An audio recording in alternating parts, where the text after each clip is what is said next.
Sebetulnya ketika dikasih tawaran filmnya Kinikah dan ditawarkan sebagai Gary, sebagai mantan dari masa lalu itu mantan dari, sorry kan, istri dari masa depan, ini adalah mantan dari masa lalu. Gary mantan dari masa lalu. Gary, mantan dari masa lalu. Ada. Iya, jadi aku itu tuh tipikal orang yang sama mantan tuh udah enggak.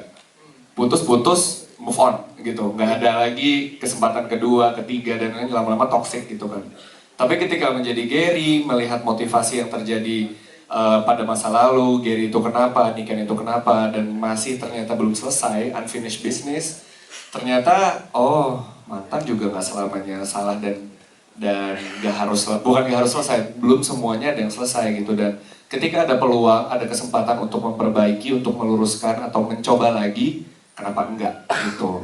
Yes. Jadi ya banyak belajar dari Gary, dengan walaupun sikapnya dia adalah laki-laki yang mentally unstable, punya banyak trauma dari keluarga, menolak dewasa gitu, spontanitas, tapi itu semua yang membuat dia melihat peluang ini adalah sebuah kesempatan untuk memperbaiki sama Niken gitu, karena belum selesai nih gitu. Tapi setuju dengan apa yang dilakukan oleh Gary, karena saya tipikal dengan kalau ada masalah di sini nih kita kaburnya ke gunung. Nah, Itu tuh menarik banget. Nah, lu gimana tuh pada saat dapet mimpi orang yang kaburnya ke gunung nih? sama pas baca kayak Iya.